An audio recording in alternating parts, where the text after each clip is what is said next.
తెలంగాణలోని కీలక ఆలయాలకు పాలక వర్గాలను ఏర్పాటు చేయకపోవడం విమర్శలకు తావిస్తోంది. అలాంటి వాటిలో బాసర జ్ఞాన సరస్వతి టెంపుల్ ఒకటి. దాదాపు 11 ఏళ్లుగా ట్రస్ట్ బోర్డు లేకపోవడంతో అమ్మవారి ఆలయ పాలన గాడి తప్పింది.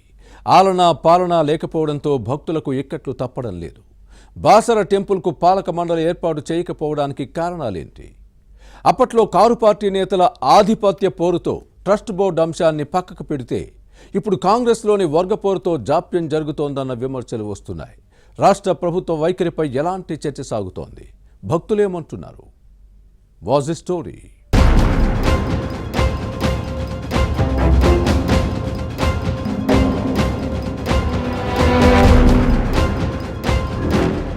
పాలకపక్షాల నిర్వాహకం ఆలయాల అభివృద్ధికి శాపంగా మారుతోంది. కీలక టెంపుల్స్ కు ట్రస్ట్ బోర్డులను ఏర్పాటు చేయకపోవడంతో మంజూరైన నిధులు వెక్కిపోతున్నాయి.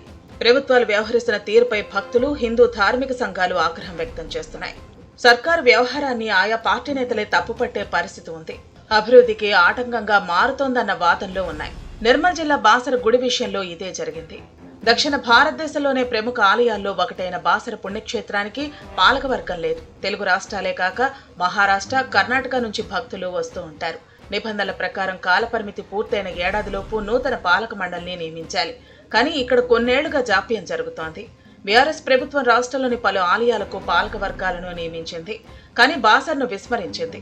2 సార్లు నోటిఫికేషన్ విడుదల చేసి దరఖాస్తులు స్వీకరించినా ట్రస్ట్ బోర్డును ఎంపిక చేయలేదు. కాంగ్రెస్ అధికారంలోకి వచ్చి ఏడాది గడిచినా ఇప్పటికీ అతిగతి లేదు. స్థానిక రాజకీయాలతో 9 ఏళ్లుగా పాలక మండలి ఆటకెక్కింది. ఫలితంగా ఆలయ అభివృద్ధి స్తంభించింది.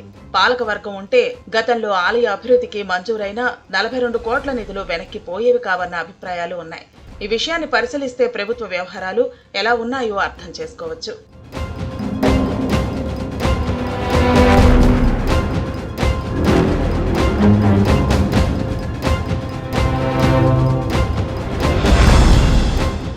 నిజానికి బాసర జ్ఞాన సరస్వతి అమ్మవారి ఆలయానికి పాలకవర్గం ఏర్పాటు కోసం 2020 సెప్టెంబర్ 22న దేవాదాయ శాఖ నోటిఫికేషన్ విడుదల చేసి దరఖాస్తులను కూడా స్వీకరించింది. అయితే చివరి నిమిషంలో బీఆర్ఎస్ నేతల ఒత్తిడితో పాలక మండలి ప్రకటనను నిలిపివేశారు. అప్పటి నేతల మధ్య ఆధిపత్య పోరు, కాంట్రాక్టర్ల జోక్యంతో పెండింగ్ లో పెట్టారన్న వాదనలు ఉన్నాయి. అప్పటి సీఎం కేసీఆర్ సైతం 10 ఏళ్లలో ఒక్కసారి కూడా ఆలయానికి రాలేదు. సరికదా అభివృద్ధి విషయంలోనూ వివక్ష చూపారన్న విమర్శలను మూట కట్టుకున్నారు.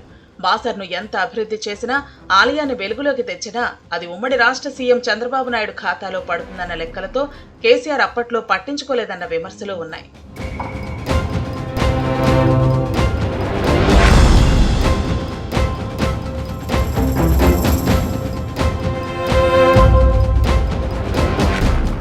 అయితే కాంగ్రెస్ అధికారంలోకి వచ్చిన తర్వాత ముఖ్యమంత్రి రేవంత్ రెడ్డి ఆలయ అభివృద్ధిపై సీరియస్ గా దృష్టి పెడతారని అందరూ ఆశించారు.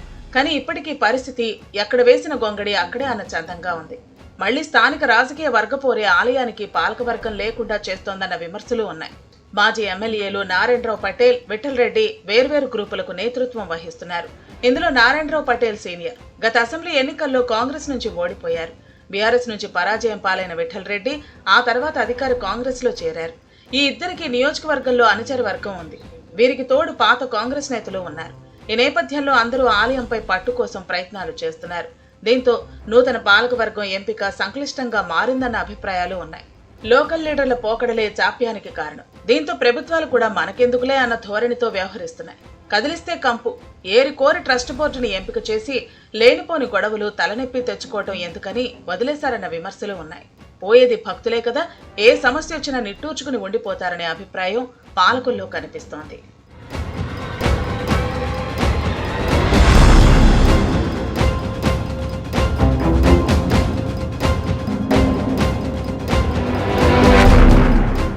నిజానికి పాలకవర్గం ఏర్పాటైతే ఎంతో కొంత అభివృద్ధికి ఆస్కారం ఉంటుంది. ఆలయ భక్తుల సమస్యలను పట్టించుకునేవారు. కానీ ట్రస్ట్ బోర్డు లేకపోవడంతో జ్ఞాన సరస్వతి అమ్మవారి ఆలయ పాలన గాడి తప్పింది. అంత ఆగమాగమైందన్న విమర్శలు ఉన్నాయి. భక్తులు ఏ సమస్య చెప్పినా అధికారులు ఆలకించరు. కనీసం రెగ్యులర్ ఈవోను కూడా ప్రభుత్వం నియమించడం లేదు. ఉన్న సిబ్బంది ఇష్టారాజ్యంగా వ్యవహరిస్తున్నారు. కనీసం దేవాదాయ శాఖ మంత్రి కొండా సురేఖ ఇప్పటి వరకు ఆలయానికి రాకపోవడం విమర్శలకు తావిస్తోంది. జిల్లా ఇన్ఛార్జి మంత్రి సీతక్క పలుమార్లు సమీక్షించి ఆలయాన్ని తప్పకుండా అభివృద్ధి చేస్తామని హామీ ఇచ్చారు. కానీ ఇంకా కార్యరూపం దాల్చకపోవటం భక్తులను నిరాశకు గురిచేస్తోంది. మంత్రుల మాటలు చేతలకు పొంతన ఉండటం లేదు. ఇక్కడొకటి చెప్పటం, గడప దాటిన తర్వాత ఆరాంగా ఉండిపోవటం కామన్ గా జరుగుతున్న తంతుగా కనిపిస్తోంది. సీఎం రేవంత్ రెడ్డి బాసర విషయంలో చొరవ తీసుకుని ఆలయ విస్తరణ అభివృద్ధిపై దృష్టి పెట్టడంతో పాటు నూతన పాలక మండలిని ఏర్పాటు చేయాలని భక్తులు కోరుతున్నారు. రాబోయే రోజుల్లో ఏం జరుగుతుందో చూడాలి.